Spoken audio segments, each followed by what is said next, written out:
The loan and corporate bond growth are far more exciting than the local stock market, so we're looking at the wrong asset class here.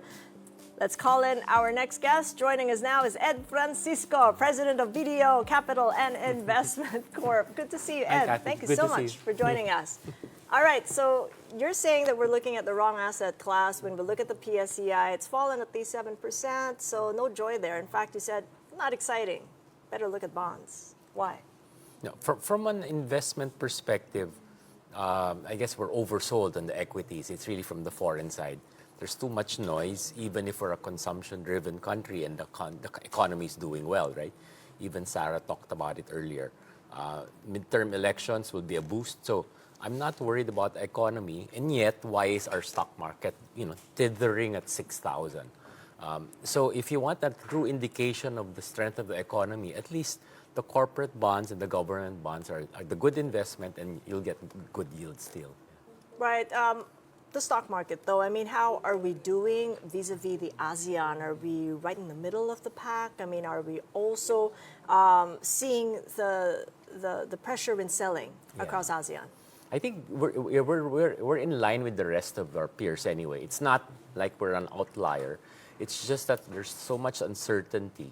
So some friends or some big institutional investors have been investing more in cash. No, even even Warren Buffett, I think, unloaded a lot of his stocks in the U.S. and is heavier into cash. So just for the volatility, it doesn't mean that there are no good buys, because as you said, I agree, there's still good buys in the equities market. You have to be very selective.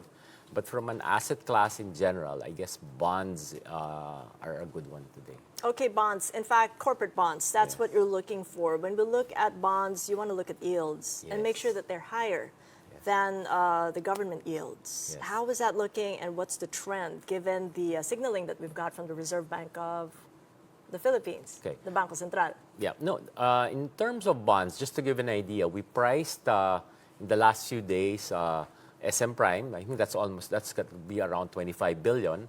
And then we also did Philinvest. So I think that's at around 8 billion. Oversold.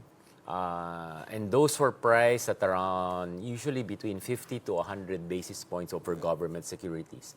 So for an investor, that's great that you have an additional 1%.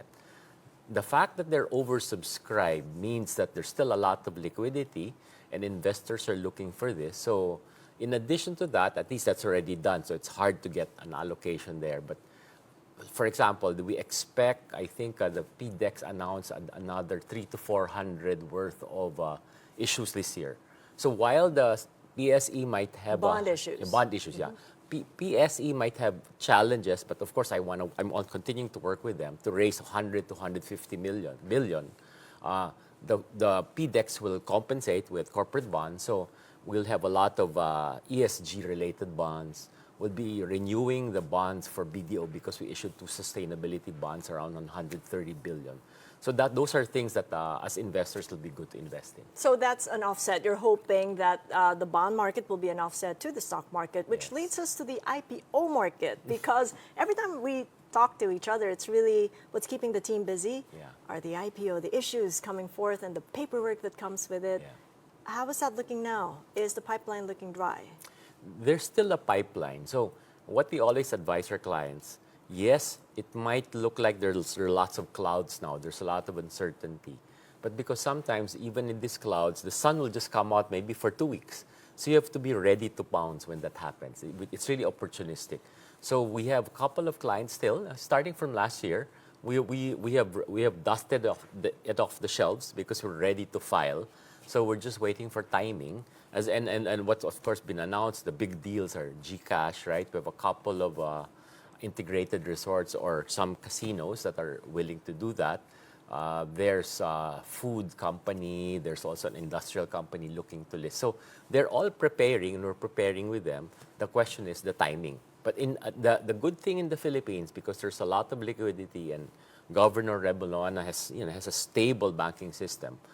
In the meantime, if our corporates need funding, the banks are ready to lend to them. So that's what will happen as a stopgap if the IPO does not push through. Are there small players wanting in the IPO? Yes, there are small players wanting in still, But they want to do that really because it's aside from raising capital, they want to professionalize, bring in new investors, diversify. So that will continue. We'll work with them.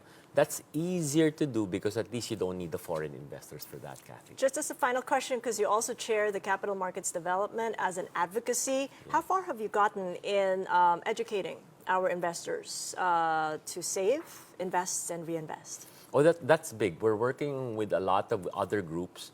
We have tutorials with educational seminars, working with them, because that's really a thing that we have to do for the whole country, right? Financial literacy. But that's ongoing because we want you to know how to invest your money. Right, and I'm glad to hear